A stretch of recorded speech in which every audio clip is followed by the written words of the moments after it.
अमोल कोल्हे यांच्या विरोधामध्ये उमेदवार देणार असं अजित पवार यांनी म्हटलं आहे।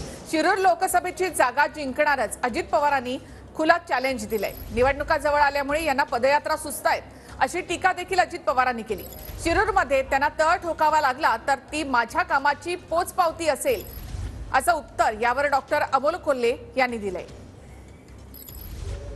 आणि त्यावेळेसचे आमचे वरिष्ठ त्यांनाही सांगितलं होतं मी राजीनामा देतोय, मी एक कलावंत आहे, माझ्या सिनेमावर परिणाम व्हायला लागलेला आहे, मी काढलेला एक सिनेमा तर अजिबात शिवाजी महाराजांच्यावर असला तर ते चालला नाही आणि माझ्या एकंदरीत प्रपंचावर ह्याच्यावर आर्थिक गोष्टीवर ह्याचा परिणाम होता, अशाही गोष्टी त्यांनी सांगितलेल्या होत्या।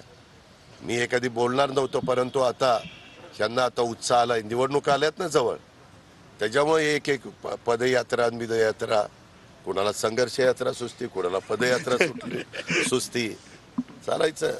लोकशाही आहे, लोकशाहीमध्ये प्रत्येकाला आपली आपली भूमिका मांडायचा अधिकार आहे, काळजीच करू नको।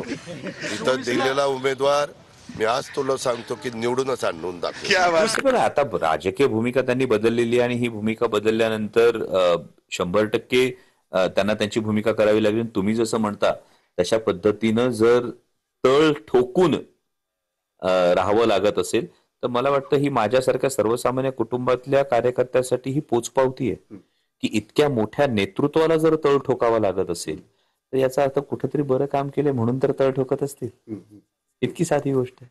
मला वाटतं की दादांनी प्रत्येक वेळी पाठिंबा सुद्धा दिला होता, पण जर काही गोष्टी खटकत होत्या तर आमचे नेते तेच होते, त्यांनी कान उघडणी केली असती तर त्याच वेळी सुधारणा केली असती। पण आता त्यांनी कान उघडणी केली आहे तर आता सुधारणा करू, काहीच हरकत नाही। त्याच्यातल्या एका खासदारांनी जर 5 वर्ष मतदारसंघात लक्ष दिलं असतं तर खूप बरं झालं असतं।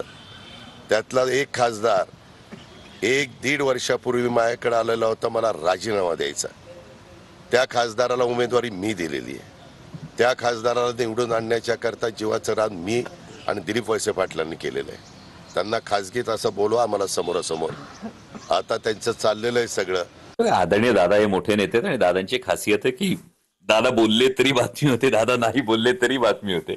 आणि आज ही बातमी होत असताना त्यांनी खरं तर माझ्या इतक्या सर्वसामान्य कार्यकर्त्याची दखल घेतली, याविषयी मी मनापासून त्यांचा ऋणी आहे। पण दादा हे फार मोठे नेते आहेत आणि त्यांच्या नेतृत्वाखाली काम केलंय आणि त्याच वेळी जेव्हा चांगलं काम करत होतो, म्हणजे पहिल्याच टर्म मध्ये 2 वेळा संसद रत्न पुरस्कार मिळवणं असेल, पार्लमेंटमध्ये केलेली भाषणं असेल, चर्चांमध्ये घेतलेला सहभाग असेल, शिवस्वराज यात्रा असेल, विधानसभेचा प्रचार असेल, या प्रत्येक वेळी आदरणीय दादांनी ही कायम पाठराखण केली, पाठीवर शाबासकीची थाप दिली।